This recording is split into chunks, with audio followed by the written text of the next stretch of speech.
Chapter 18. Dr. Seward's Diary. 30th of September.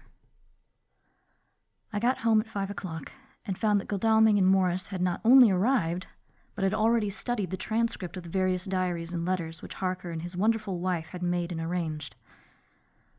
Harker had not yet returned from his visit to the carrier's men, of whom Dr. Hennessy had written to me.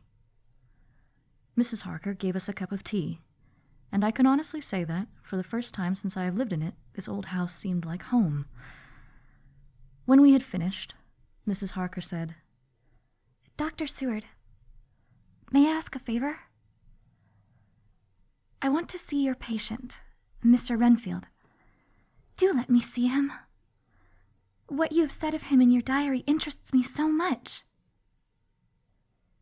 She looked so appealing and so pretty that I could not refuse her, and there was no possible reason why I should, so I took her with me. When I went into the room, I told the man that a lady would like to see him, to which he simply answered, "Why?"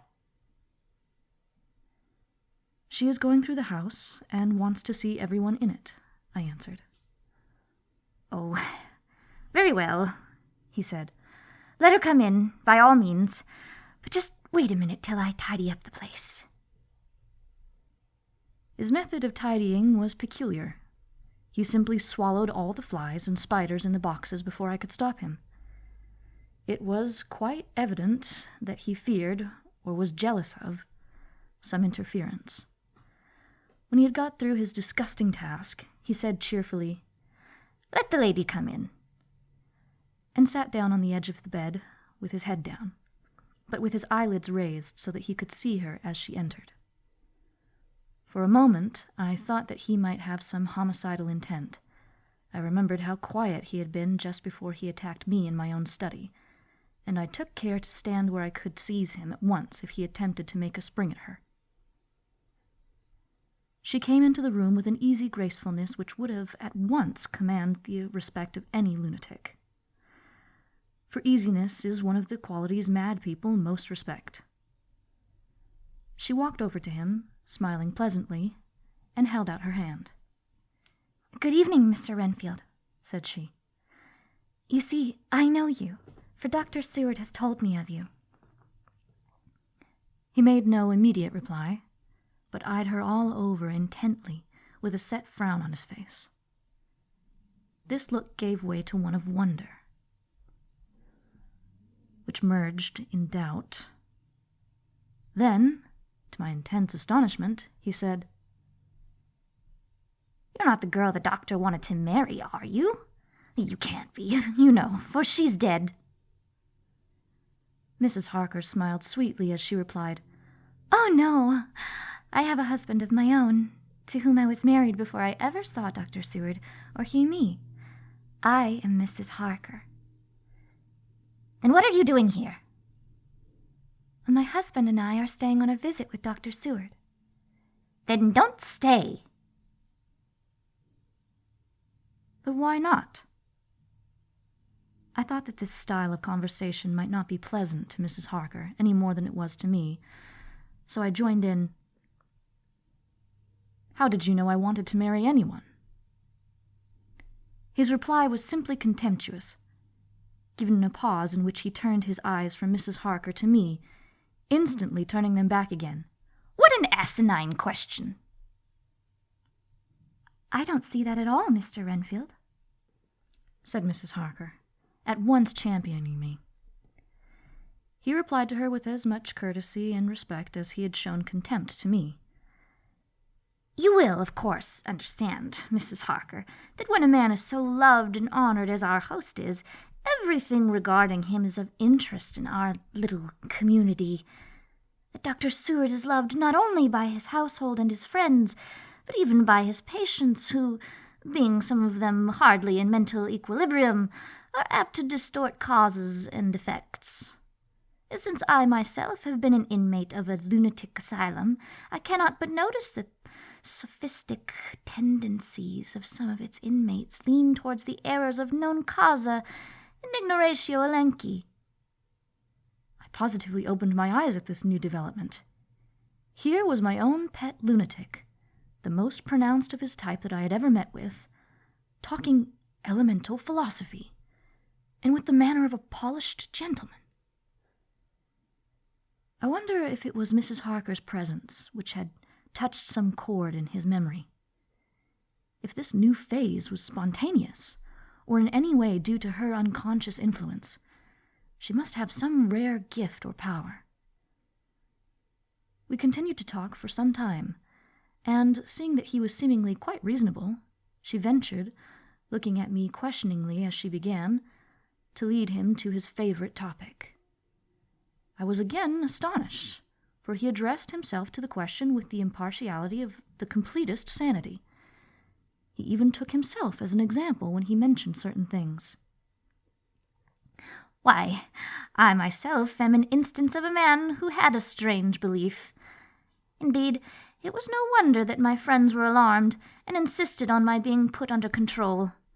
I used to fancy that life was a positive and perpetual entity, and that by consuming a multitude of live things, no matter how low in the scale of creation, one might indefinitely prolong life. At times I held the belief so strongly that I actually tried to take human life. The doctor here will bear me out that on one occasion I tried to kill him for the purpose of strengthening my vital powers by the assimilation with my own body of his life through the medium of his blood, relying, of course, upon the scriptural phrase, "For the blood is the life." Though, indeed, the vendor of a certain nostrum has vulgarized the truism to the very point of contempt. Isn't that true, Doctor? I nodded assent, for I was so amazed that I hardly knew what to either think or say. It was hard to imagine that I had seen him eat up his spiders and flies not 5 minutes before. Looking at my watch, I saw that I should go to the station to meet Van Helsing, so I told Mrs. Harker that it was time to leave. She came at once, after saying pleasantly to Mr. Renfield, "Goodbye, and I hope I may see you often, under auspices pleasanter to yourself."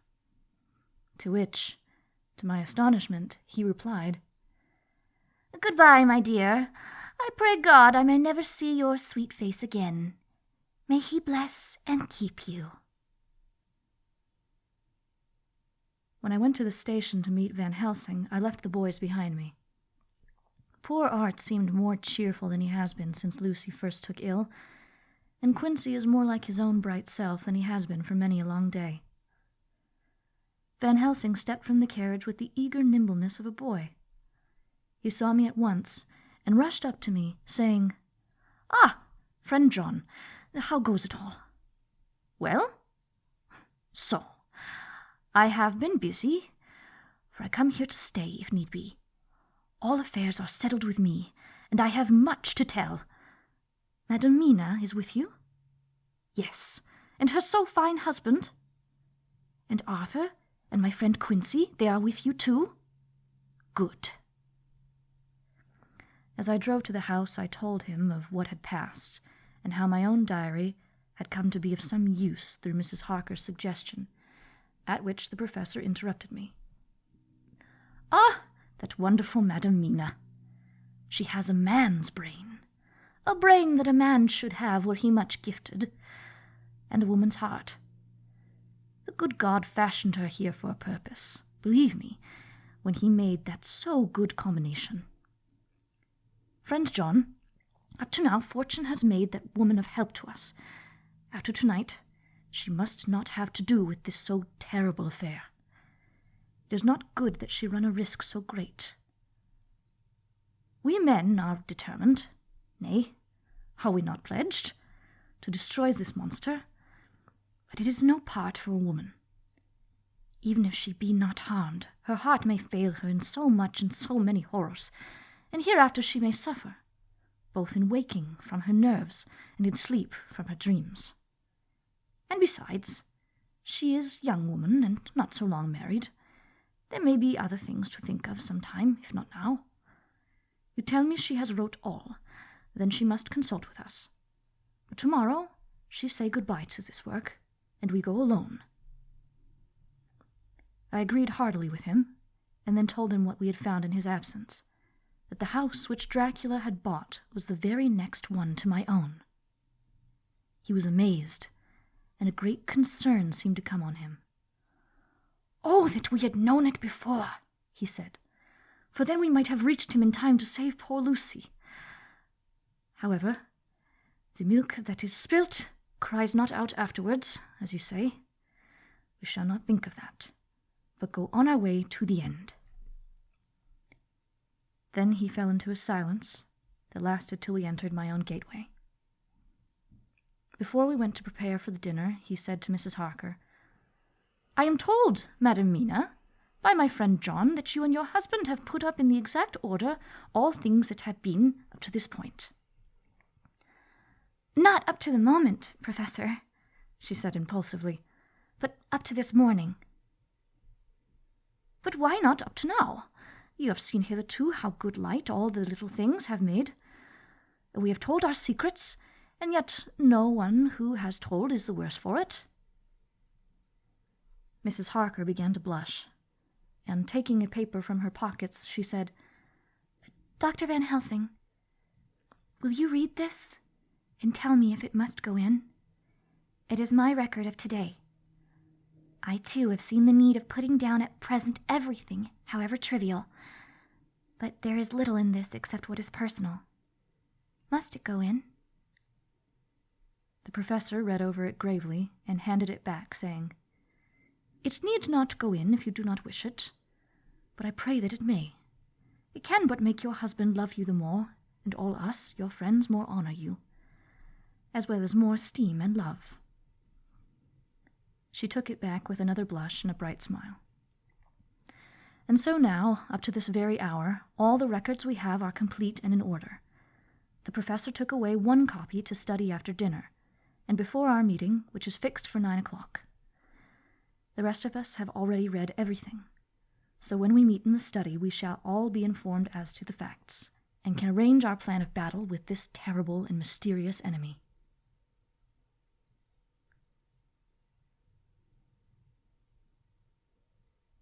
Mina Harker's Journal, 30th of September. When we met in Dr. Seward's study 2 hours after dinner, which had been at 6 o'clock, we unconsciously formed a sort of board or committee. Professor Van Helsing took the head of the table, to which Dr. Seward mentioned to him as he came into the room. He made me sit next to him on his right and asked me to act as secretary. Jonathan sat next to me. Opposite us were Lord Godalming, Dr. Seward, and Mr. Morris, Lord Godalming being next to the professor, and Dr. Seward in the center. The professor said, "I may, I suppose, take it that we are all acquainted with the facts that are in these papers." We all expressed assent, and he went on. "Then it were, I think, good that I tell you something of the kind of enemy with which you have to deal. I shall then make known to you something of the history of this man, which has been ascertained for me. So we then can discuss how we shall act, and can take our measure according. There are such beings as vampires. Some of us have evidence that they exist. Even had we not the proof of our own unhappy experience, the teachings and records of the past give proof enough for sane peoples. I admit that at first I was skeptic. Were it not that through long years I have trained myself to keep an open mind, I could not have believed until such time as that fact thunder on my ear. See, I prove. Alas, had I known at the first what I know now, nay, had I even guessed at him, one so precious life had been spared to many of us who did love her. But that is gone. We must so work that other poor souls perish not whilst we can save. The Nosferatu do not die like the bee when he sting once. He is only stronger, and being stronger, have yet more power to work evil. This vampire which is amongst us is of himself so strong in person as 20 men. He is of cunning more than mortal, for his cunning be the growth of ages. He have still the aids of necromancy, which is, as his etymology imply, the divination by the dead, and all the dead that he can come nigh to are for him at command.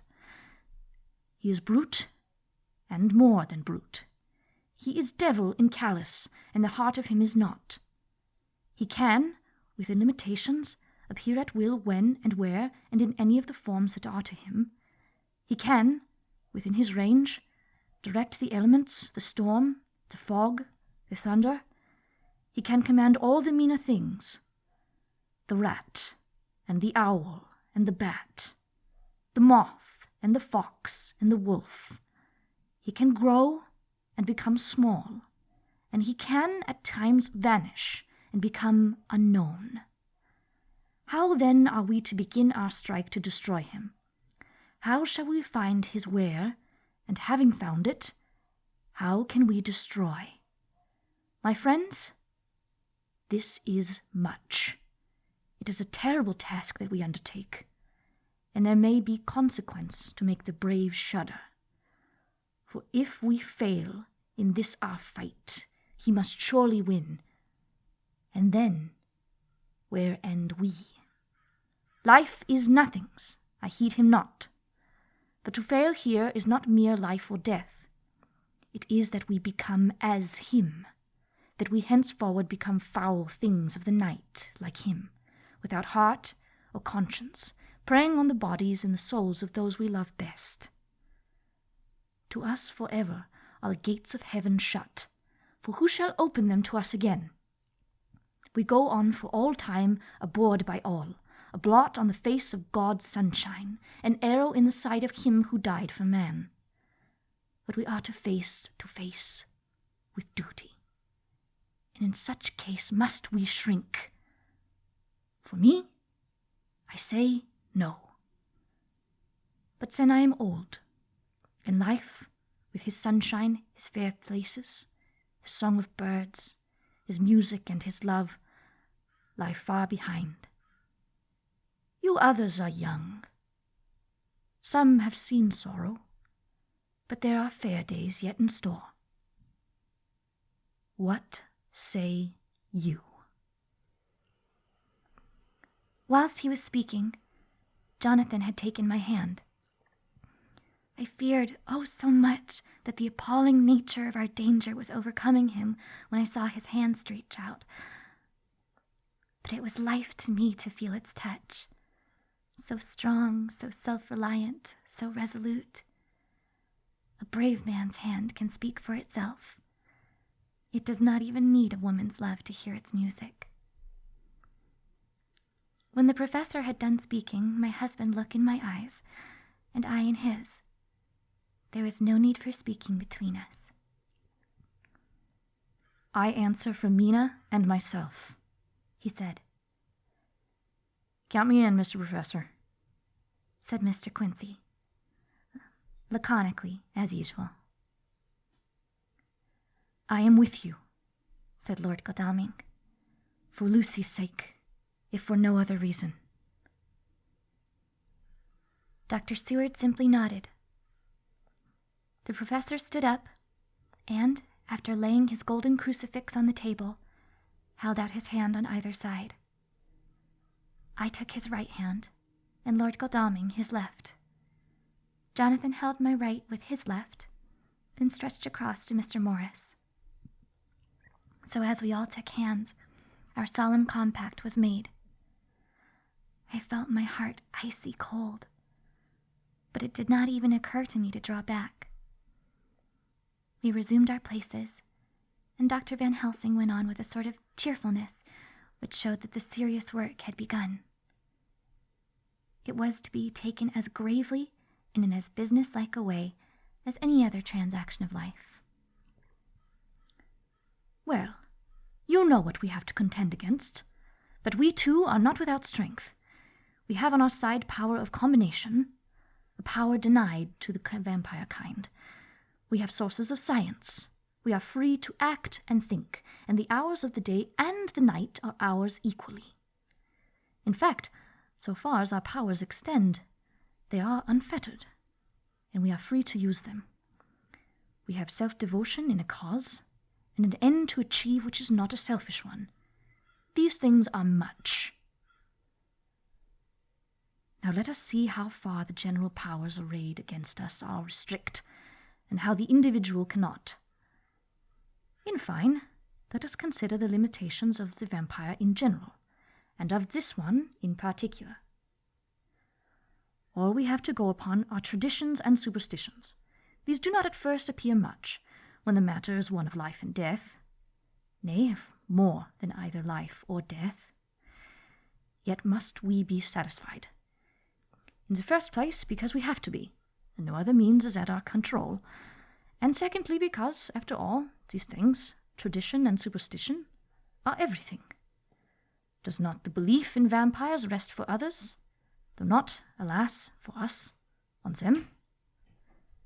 A year ago, which of us would have received such a possibility?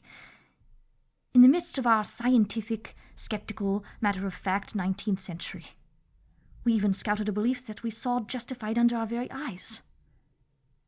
Take it, then, that the vampire, and the belief in his limitations and his cure, rest for the moment on the same base. For let me tell you, he is known everywhere that men have been.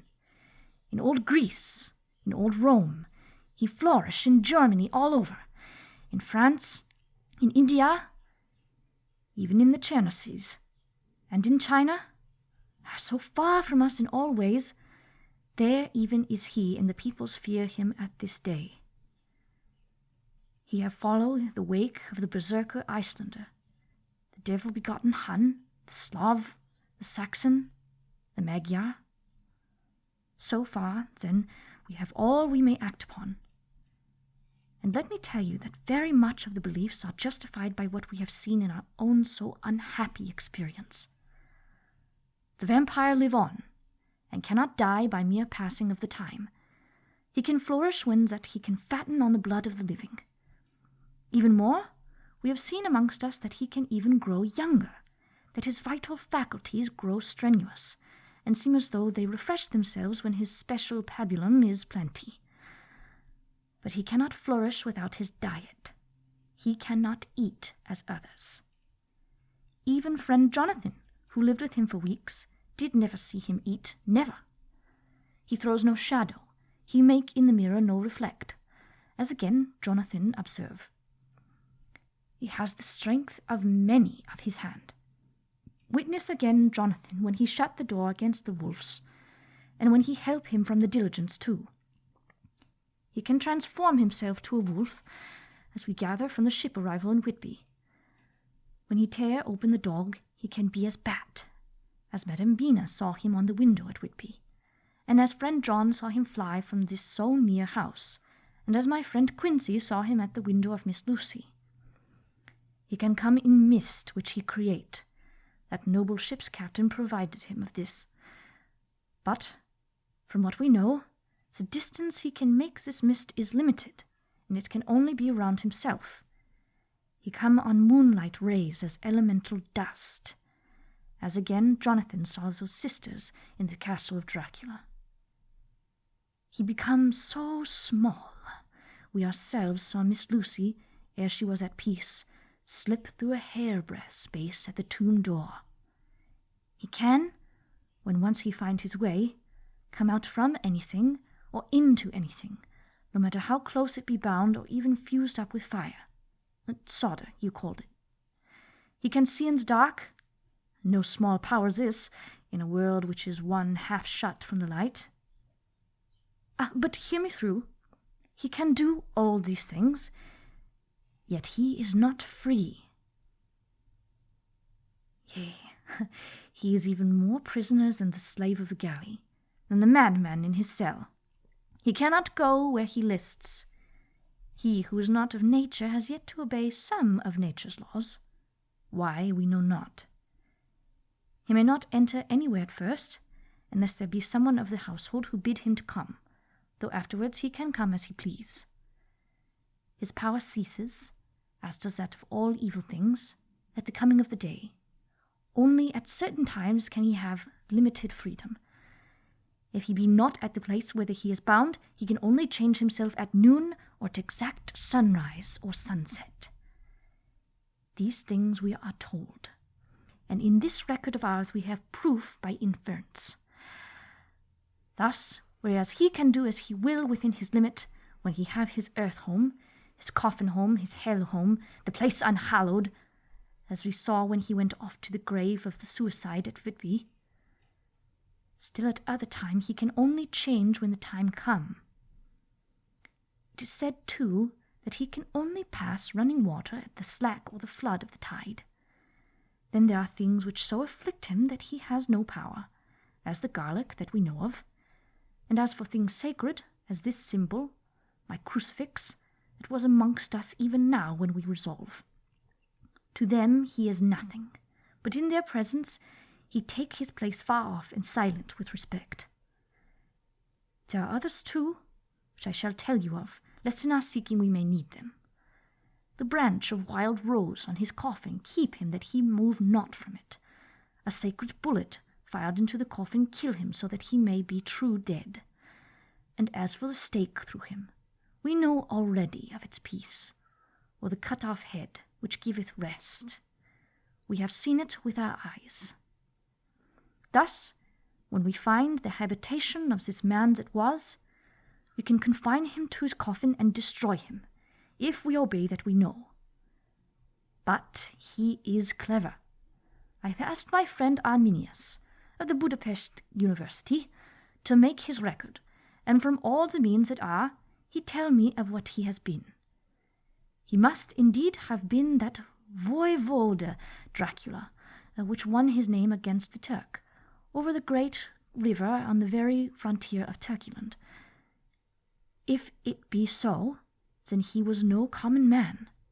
For in that time, and for centuries after, he was spoken of as the cleverest and the most cunning, as well as the bravest of the sons of the land beyond the forest. That mighty brain and that iron resolution that went with him to his grave, and are even now arrayed against us. The Draculas were, says Arminius, a great and noble family, though now and again were scions who were held by their coevals to have had dealings with the evil one.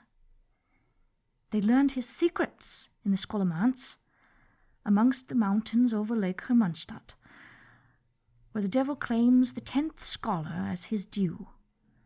In the records are such words as Stregoica, witch, Ordog, and Pokel, Satan and hell, and in which one manuscript this very Dracula is spoken of as vampire, which we all understand too well. There have been from the loins of this very one great men and good women, and their graves make sacred the earth where alone this foulness can dwell. For it is not the least of its terrors that this evil thing is rooted deep in all good, in soil barren of holy memories. It cannot rest. Whilst they were talking, Mr. Morris was looking steadily at the window, and he now got up quietly and went out of the room. There was a little pause, and then the professor went on. And now we must settle what we do. We have here much data, and we must proceed to lay out our campaign. We know from the inquiry of Jonathan that from the castle to Whitby came 50 boxes of earth, all of which were delivered at Carfax. We also know that at least some of these boxes have been removed. It seems to me that our first step should be to ascertain whether all the rest remain in the house beyond that wall where we look today, and whether any more have been removed. If the latter, we must trace... Here we were interrupted in a very startling way. Outside the house came the sound of a pistol shot. The glass of the window was shattered with a bullet, which, ricocheting from the top of the embrasure, struck the far wall of the room. I am afraid I am at heart a coward, for I shrieked out. The men all jumped to their feet. Lord Godalming flew over to the window and threw up the sash. As he did, so we heard Mr. Morris's voice without. Sorry, I fear I've alarmed you. I shall come in and tell you about it. A minute later, he came in and said, It was an idiotic thing of me to do, and I ask your pardon, Mrs. Harker, most sincerely. I fear I must have frightened you terribly. But the fact is, whilst the professor was talking, there came a big bat and sat on the windowsill. I've got such a horror of the damn brutes from the recent events that I cannot stand them, and I went out to have a shot, as I have been doing of late of evenings, whenever I've seen one. You used to laugh at me for it then, Art. Did you hit it? Asked Dr. Van Helsing. I don't know. I fancy not, for it flew away into the wood. Without saying any more, he took his seat, and the professor began to resume his statement. We must trace each of these boxes, and when we are ready, we must either capture or kill this monster in his lair. Or we must, so to speak, sterilize the earth, so that no more he can seek safety in it. Thus, in the end, we may find him in his form of man between the hours of noon and sunset, and so engage with him while he is at his most weak. And now for you, Madam Mina. This night is the end until all be well. You are too precious to us to have such risk. When we part tonight, you no more must question. We shall tell you all in good time. We are men and able to bear, but you must be our star and our hope. We shall act all the more free that you are not in danger, such as we are. All the men, even Jonathan, seemed relieved, but it did not seem to me good that they should brave danger, and, perhaps, lessen their safety, strength being the best safety, through care of me. But their minds were made up, and though it was a bitter pill for me to swallow, I could say nothing, save to accept their chivalrous care of me. Mr. Morris resumed the discussion. As there is no time to lose, I vote we have a look at this house right now. Time is everything with him, and swift action on our part may save another victim. I own that my heart began to fail me when the time for action came so close, but I did not say anything, for I had greater fear that if I appeared as a drag or hindrance to their work, they might even leave me out of their counsels altogether.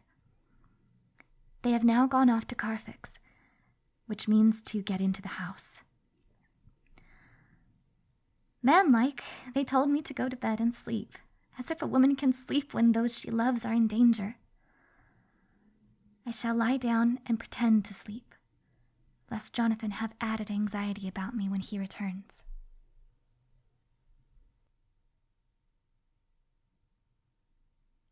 Dr. Seward's diary. 1st of October, 4 a.m. Just as we were about to leave the house, an urgent message was brought to me from Renfield to know if I would see him at once, as he had something of the utmost importance to say to me. I told the messenger to say that I would attend to his wishes in the morning, and I was busy just at the moment. The attendant added, "He seems very importunate, sir. I have never seen him so eager. I don't know what, but if you don't see him soon, he will have one of his violent fits." I know the man would not have said all this without some cause, so I said, "All right, I'll go now." And I asked the others to wait a few minutes for me, as I had to go and see my patient. "Take me with you, friend John," said the professor. "His case in your diary interests me much, and it had bearing, too, now and again, on our case. I should much like to see him, and especially when his mind is disturbed." "May I come also?" asked Lord Godalming. "Me too?" said Quincey Morris. "May I come?" said Harker. I nodded, and we all went down the passage together. We found him in a state of considerable excitement, but far more rational in his speech and manner than I had ever seen him.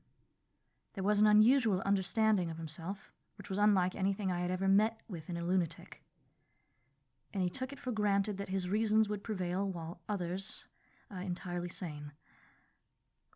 We all four went into the room, but none of the others at first said anything. His request was that I would at once release him from the asylum and send him home. This he backed up with arguments regarding his complete recovery, and adduced his own existing sanity. "I appeal to your friends," he said. "They will, perhaps, not mind sitting in judgment on my case. By the way, you have not introduced me."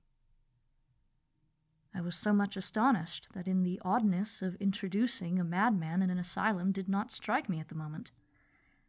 And besides, there was a certain dignity in the man's manner, so much of the habit of equality, that I at once made the introduction. Lord Godalming, Professor Van Helsing, Mr. Quincy Morris of Texas, Mr. Renfield. He shook hands with each of them, saying in turn, "Lord Godalming, I had the honor of seconding your father at the Wyndham. I grieve to know by your holding the title that he is no more. He was a man loved and honored by all who knew him, and in his youth was, I have heard, the inventor of a burnt rum punch, much patronized on Derby night. Mr. Morris, you should be proud of your great state. Its reception into the Union was a precedent which may have far-reaching effects hereafter, and the pole in the tropics may hold alliance to the stars and stripes. The power of treaty may yet prove a vast engine of enlargement, when the Monroe Doctrine takes its true place as political fable. What shall any man say of his pleasure at meeting Van Helsing? Sir, I make no apology for dropping all forms of conventional prefix. When an individual has revolutionized therapeutics by his discovery of the continuous evolution of brain matter, conventional forms are unfitting, since they would seem to limit him to one of a class. You, gentlemen, who by nationality, by heredity, or by the possession of natural gifts are fitted to hold your respective places in the moving world, I take to witness that I am as sane as the least the majority of men who are in full possession of their liberties, and I am sure that you, Dr. Seward, humanitarian and medico-jurist as well as scientist, will deem it a moral duty to deal with me as one to be considered as under exceptional circumstances." He made this last appeal with the courtly air of a conviction which was not without its own charm. I think we were all staggered. For my own part, I was under the conviction, despite my knowledge of the man's character and history, that his reason had been restored, and I felt under a strong impulse to tell him that I was satisfied as to his sanity, and would see about the necessary formalities for his release in the morning. I thought it had better wait, however, before making so grave a statement, for of old I knew the sudden changes to which this particular patient was liable. So I contented myself with making a general statement that he appeared to be improving very rapidly in the morning, and would then see what I could do in the direction of meeting his wishes. This did not at all satisfy him, for he said quickly, "But I fear, Dr. Seward, that you hardly apprehend my wish. I desire to go at once, here, now, this very hour, this very moment, if I may. Time presses, and in our implied agreement with the old Scytheman it is of the essence of the contract. I am sure it is only necessary to put before so admirable a practitioner as Dr. Seward so simple yet so momentous a wish to ensure its fulfillment." He looked at me keenly, and seeing the negative in my face, turned to the others and scrutinized them closely. Not meeting any sufficient response, he went on, "Is it possible that I have erred in my supposition?" "You have," I said frankly, but at the same time, as I felt, brutally.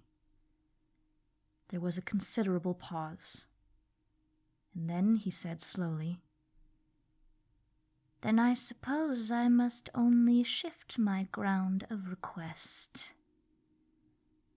Let me ask for this concession, a boon, a privilege, or what you will.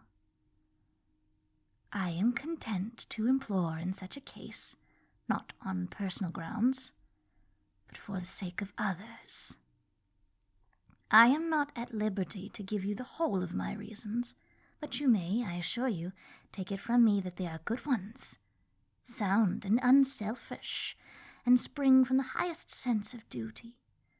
Could you look, sir, into my heart, you would approve to the full the sentiments which animate me. Nay, more, you would count me among the best and truest of your friends. Again he looked at us all keenly. I had a growing conviction that this sudden change of his entire intellectual method was but yet another form or phase of his madness, and so determined to let him go on a little longer, knowing from experience that he would, like all lunatics, give himself away in the end.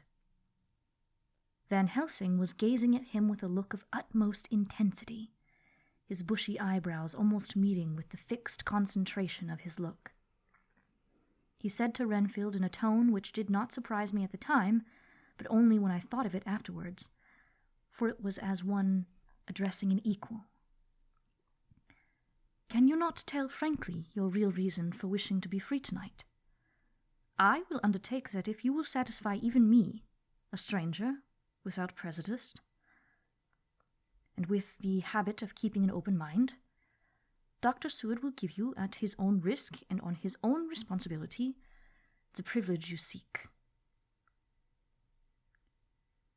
He shook his head sadly, and with a look of poignant regret on his face. The professor went on. "Come, sir, bethink yourself. You claim the privilege of reason in the highest degree, since you seek to impress us with your complete reasonableness. You do this, whose sanity we have reason to doubt, since you are not yet released from medical treatment for this very defect. If you will not help us in our effort to choose the wisest course, how can we perform the duty which you yourself put upon us? Be wise and help us, and if we can, we shall aid you to achieve your wish." He still shook his head as he said, "Dr. Van Helsing, I have nothing to say. Your argument is complete, and if I were free to speak, I should not hesitate a moment, but I am not my own master in the matter. I can only ask you to trust me. If I am refused, the responsibility does not rest with me."